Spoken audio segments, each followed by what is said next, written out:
Okay. Good morning, good afternoon, everyone. I hope you're doing really well. My name is Santiago Palacio. I'm currently 23 years old, and today I'm going to present to you a topic that, in my opinion, is one of the most fantastic uh, topics regarding the intercultural language matters because it is something that relates not only the English but also the history of human beings, and it is going to explain to us how the things are, how things works, and the reason of so many aspects, and that's the reason why today I'm going to talk to you a little bit about the Indian English, a vibrant linguistic legacy. Of course, we're gonna be located in India, um, and to start, uh, uh, there is something particular that uh, there is something that I found particular regarding this because that Indian English is spoken for at least 1.3 billion people, but it is not their mother language, their mother tongue. It is something that for them it's L2 or in this case not their modern language, and for me that is something particular because this Indian English appeared in the latest 1060s, uh, in the 15th century, sorry, especially with missionaries' accomplishments all along India. That is something that I find particular because in this case, the religion, the Christianism shaped a culture not only in a religious or traditional way, but also in their linguistical aspects, and that is why, as as India was a British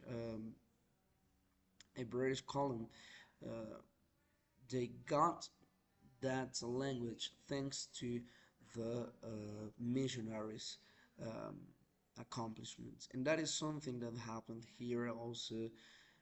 That also happened here in Colombia and in America in general because thanks to religion, our linguistical aspects, our social aspects were shaped because of it.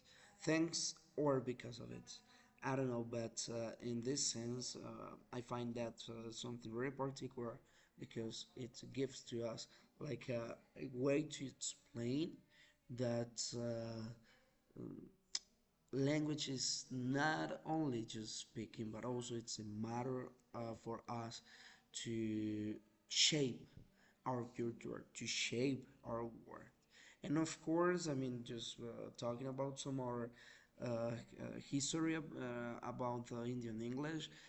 It began in the early 16th or in the 15th century with the establishments also of passes in the by the East India Company, something like that. I don't remember it very well. Sorry.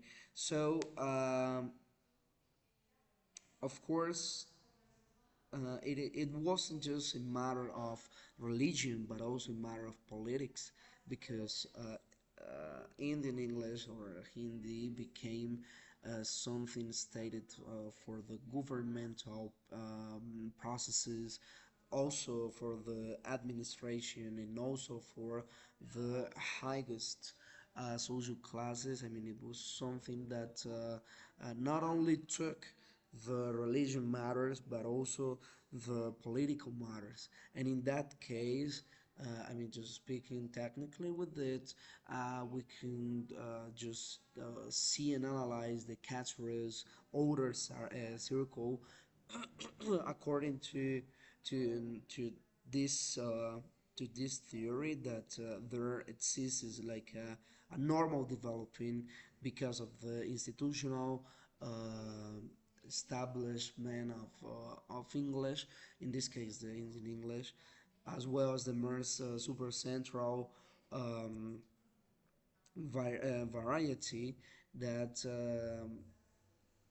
of course it states the Indian English as a variety, as a strong variety, and also as a super central variety in the sense that it was something that not only touched the linguistic matters but also politics, religion, social customs, and some other elements, some other factors.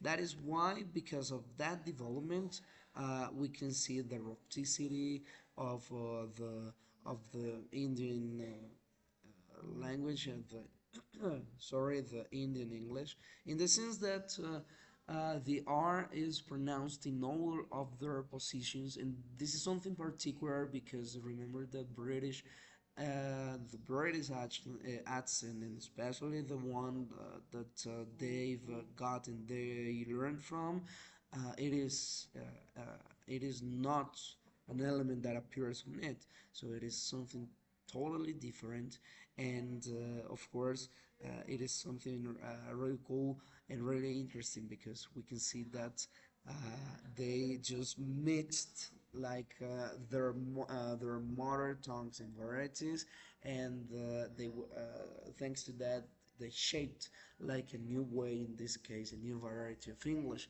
Of course, progressive verb forms, which could be like something that could have been happening in for us as Spanish speakers. But in this case, for this variety, it is something strong because they say example, she's liking this book and some other stuff. And linguistically speaking, it is something that regards uh, the Spanish language. Also, red reflects consonants T and D with the tone chord backwards, and that is something that, in my case, it is so difficult because my tongue, sorry, is not just it doesn't have that habit to it, and of course that's like the magic of that variety, and that's like their touch. And also the non-inverted integratives.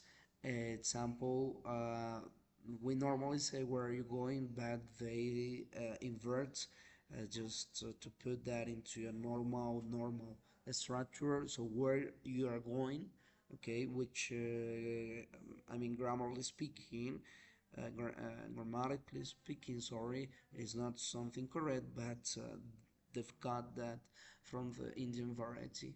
And of course, other traditions they have it in press, in government, in knowledge usage, and just in conclusion, or just to sum up, I find that really interesting because language is something magical.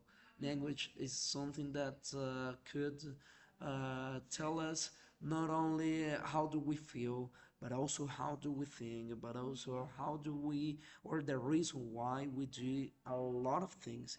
And that is why, regarding this, I can see only just like the magic of a language that even though the centuries, even though the years that passed, it is something that it is evolving, and of course nowadays we find many others things that were added because of social media, because of some new phenomena. That is something that I really find really interesting. So thank you so much, and see you for the next time. Bye bye.